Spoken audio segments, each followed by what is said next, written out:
I filed an exploratory committee just 2 short weeks ago, and I've learned a lot in 14 days. It turns out, at least according to Bruce Rauner and the Illinois GOP, Mike Madigan is actually my biological father. Many of you, I already know in the room, and we've been friends for a long time and have worked together. But for those of you who don't know me, I thought it would be important for me today to introduce myself. I've been married for 24 years to obviously one of the most tolerant women in the world. I met her on Capitol Hill working for United States Senator Alan Dixon. And we've got 2 kids. I've got a 14-year-old daughter, Teddy, who's a state-ranked runner. Obviously, she gets that from her dad. And a son who's a football fanatic and a math whiz. My parents built a small motel business into a big one. And my first job, in fact, was working at the motel. And probably like some of you, when you give your kids their first summer job or help them find one, you want them to have the absolute worst job they can possibly have so they really know how to work. So my parents, of course, gave me the worst job at the motel, which is picking up the dirty laundry, the dirty sheets, in fact, from the rooms, and taking them to the industrial-sized washing machine, loading them in, and then when they were good and hot and wet and heavy, pulling them out of that machine, putting them into the industrial-sized dryer. That's what I did all summer, my first summer at the motel. But the most memorable thing, honestly, about that summer and about that job was what my mother said to me the very first day that I went off to work. She put her hands on each of my shoulders, and she leaned in and she said, "Now remember, you've got to work twice as hard as the guy next to you because you didn't earn this job, and he did." So I think about that every single day, and I try hard to work twice as hard as everyone around me. And in fact, I know that I landed in the lucky tub, that I had great parents, and that I was able to get a great education, and that I had the resources to pursue my dreams. But you know, I didn't go into my parents' business. Instead, I decided to build my own. And loved my parents, loved that business, but I wanted to go build something that was all something that I could be proud of. And today, in fact, I employ thousands of people around the United States, 1,700 of them here in Illinois, many of them in unions, by the way. And we have factories in Cicero and in Chicago, among others. I did follow my parents, however, in their progressive democratic traditions. I grew up knocking on doors, working for candidates, because we believe in social justice and economic justice. And that's the environment in which I grew up in. But as a result of that, I've dedicated most of my life, my adult life, not just to business, but also to building important things, to making a real difference in people's lives. So, for example, 55,000 school children across the state of Illinois today in low-income school districts get school breakfast every single day because of the work that I did with the Greater Chicago Food Depository and Share Our Strength. More than 50,000 kids attend a museum, the Illinois Holocaust Museum, to learn to fight bigotry and hatred and intolerance. Every single year, more than 50,000 kids, and thousands of teachers learn it and take it back to their classrooms. And by the way, every single Chicago police cadet now goes through a program at that museum. More companies have moved to Illinois to open an office for the first time at the Merchandise Mart Center than any other location in the state. I'm going to say that again. More companies have moved to Illinois to open an office for the first time at the Merchandise Mart Center than any other location in the state. When I was at the Mart, where I was for 25 years, I dealt with more than 5,000 companies. Not one of those 5,000 companies ever asked me about tort reform or workers' comp or how we draw our map or term limits or the right to work. Governor Rauner's turnaround agenda is a complete fiction. He's using it as a distraction. He wants to run for president of the United States. He wants to do that on the backs of a plan that relies on his claim that he was the governor of the state that broke unions. He was the governor of the state that broke pensions. We cannot allow that to occur. The Kennedy family arrived here in the 1840s, part of the Irish potato famine. When we arrived in the United States, like so many of the people's ancestors who are here in this room today, they maligned our people as ignorant, lazy, dirty, a threat to society, a threat to domestic peace and tranquility. They said we were unteachable and lazy, and we took over government. I'm one of 11. Our numbers were greater than theirs. We took over city governments and town governments and then state governments, and we helped along the people who were like us, who needed our help.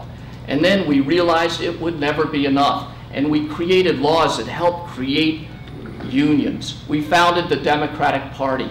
We protected those unions so that others would have a place and a way to rise up, to be a part of the greatest country in the world, where it was defined as a different country than any other place, a place where anybody could make it, where the American dream of rising from rags to riches was the promise of our country. And that's what we need to protect. That's what makes us better than anywhere else. Many of you know that Sheila and I run a not-for-profit anti-hunger program called Top Box Foods. We distribute through about 120 different churches and community organizations, largely in the city, but up in Lake County and places like North Chicago or Waukegan or Zion and Round Lake and Southern Cook County as well. Those people are our clients. They're our customers. We talk to them because we want to know what they want. Those are the people that this economy has left behind. Those are the people for whom the American dream is slipping out of reach. If you look at the demographics of the people in Chicago, the people that we're serving, you look at unemployment rates, look at poverty rates, they look a lot like Southern Illinois. People in Southern Illinois, they're shocked by all of this. They don't have 100-year-old social service agencies like Metropolitan Family Services and the Y helping them out. They have whole counties without grocery stores. They have to drive 30 and 40 miles to get to a healthcare clinic or a hospital. They call 911 and the closest police officer might be an hour away. They're shocked. They're stunned by what we've done. They blame people like us, people who they think are the elites. Political leadership, economic leadership. They think we've created a political and economic and social system meant to crush them. They said to us, you've created an economy that does not work for us, and we're going to send you a president that does not work for you. And they sent us Donald Trump. That's what's happened in this country.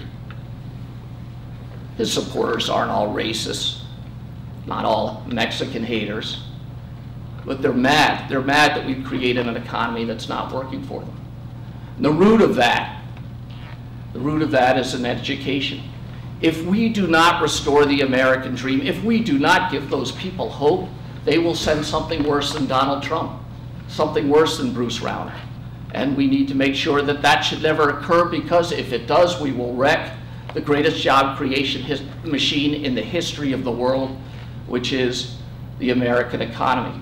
Who will lead our path forward out of a mess, out of what has become an epic and embarrassing fiscal crisis, what has become a situation that is unlike any other in the United States and has disproportionately impacted our communities, the people in this room, the people that I look at, which is a diverse crowd that represents the largest part of this state.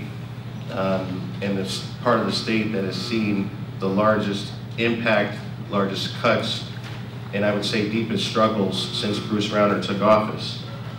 We've suffered painful ramifications to communities, to working people, to schools, to local governments, and local economies around the state, but especially here in Cook County.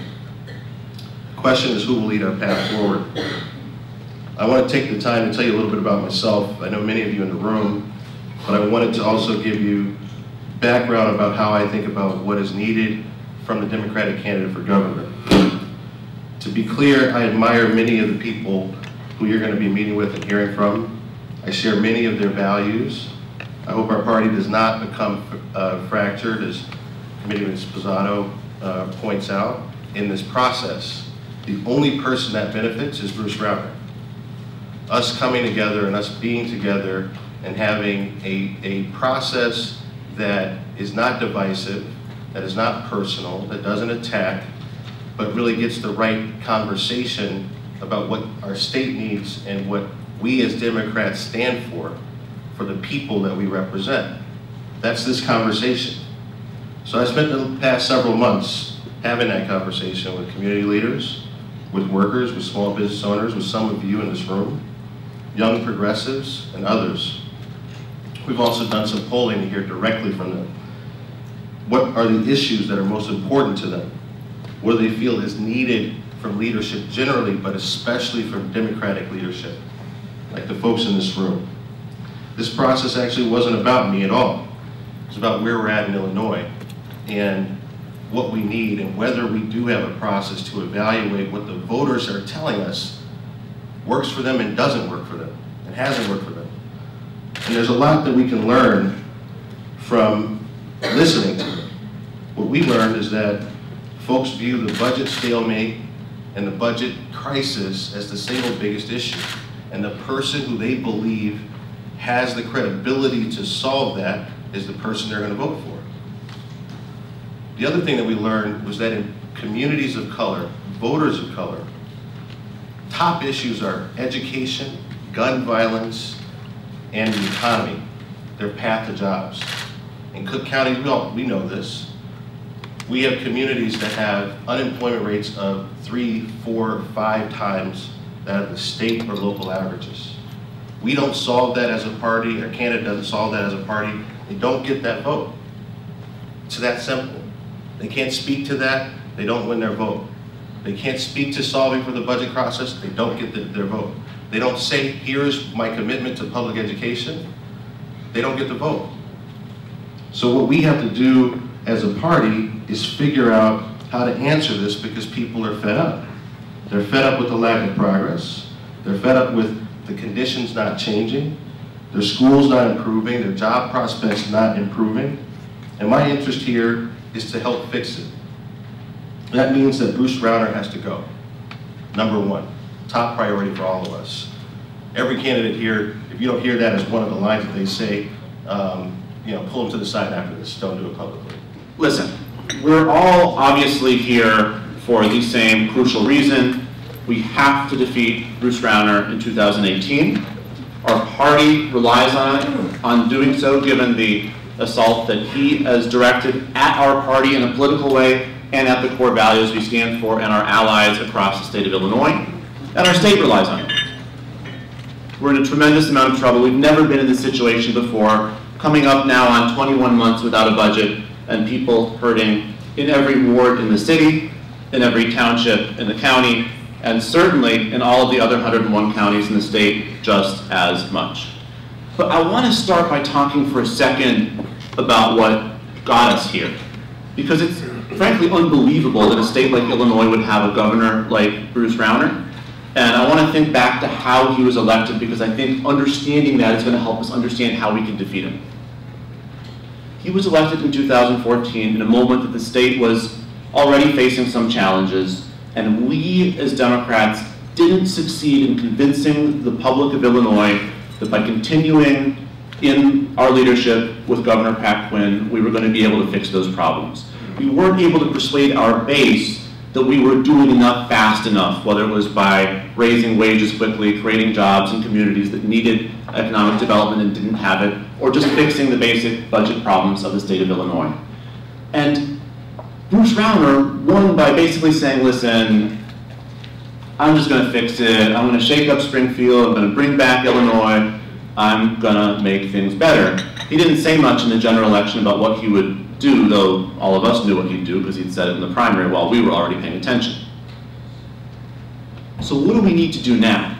In the last 2+ years that he's been governor, his policies have been so radical and the destruction he's wrought on the state of Illinois has been so extreme that we've been focused on saying what's wrong with what he's trying to do and how we're going to stop it. And that's crucial.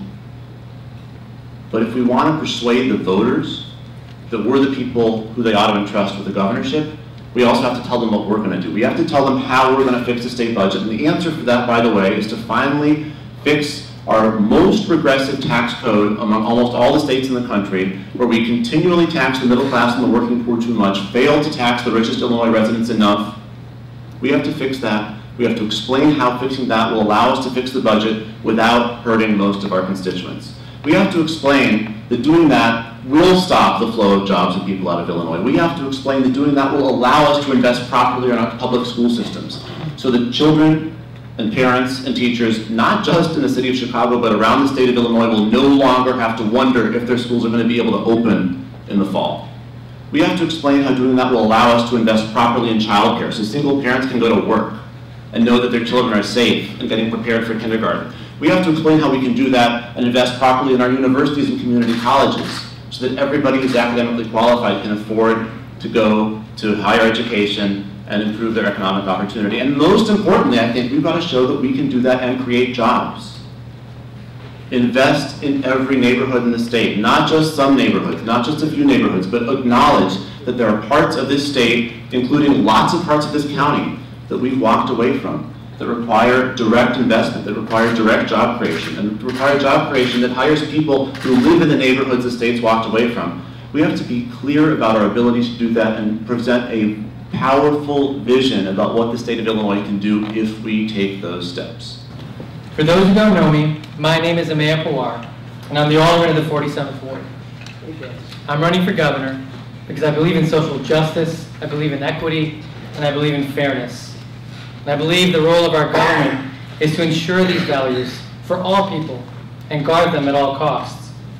And I also believe that government can and always should be a force for good.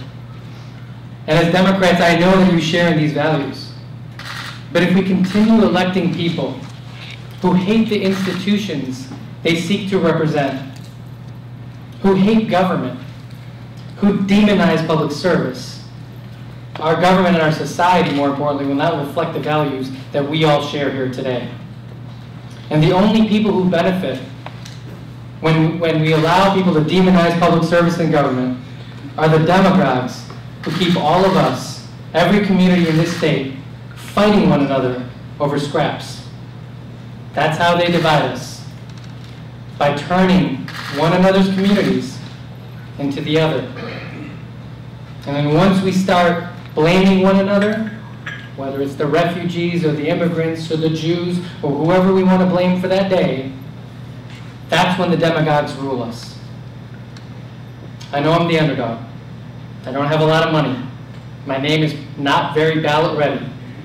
But I've done this before. In 2011, I ran for alderman as a long shot. I created my own luck. I hustled, I worked hard, and no one endorsed me. But I went door to door, and I talked to people. I told people that I wanted to be a legislator working on economic and social justice issues. And I talked to everybody. And people voted for me. I realize that I'm the only candidate out of Cook that is running, and for that reason it's so important for you to know about me today. Why am I a candidate and who am I about? My family and I are fourth-generation Democrats. We have stood very strong with those principles of helping people.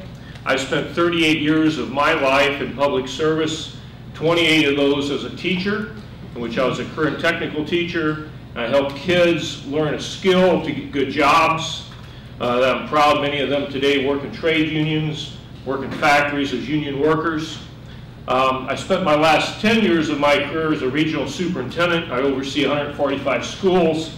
I deal with the problems of public education funding. I know them firsthand. I've given warning to this funding crisis since 1992. And in 2011, I had some serious meetings about where we were headed if we didn't change our direction. So I've dealt with this firsthand. In the last 10 years as being regional superintendent, I served statewide as the president of those individuals. I have a statewide support system for my candidacy from individuals all over, with the exception here in Cook, and I need to continue to build my capacity. I am running specifically for governor because I'm concerned about the stability of the state. Okay, it's been said, I don't need to repeat the financial crisis that this state is in. But this state needs stability, and it needs a manageable budget, and it needs it fast. Okay? We need to fully fund our schools. I mean, fully fund. Someone asked the question. But we are funding them right now at 92%. So if you made $100,000, I gave you $92,000, I don't think you'd be satisfied with that. Okay? That's number one priority. We have to better utilize the federal money that we get for our schools. Rather than speculate it, we need to put it in the classroom to help kids learn better. The number one thing I think we really need to address in relation to today's youth is our crime. We have a crime problem. I don't care where you're at, if you're in my area, or if you're in Peoria or Decatur, with youth today. And children 13 to 18 are committing these crimes, are getting involved in this activity because they don't see another future for themselves. And we need after-school programs. We need to have students that are being educated, not just to go to college, but to get a job and to have a future. They need to have mentors. And for that reason, this past year, I formed a mentoring program. It's called Give 30. You can visit it at give30.net. It's a corporate public mentor program to mentor the most at-risk youth.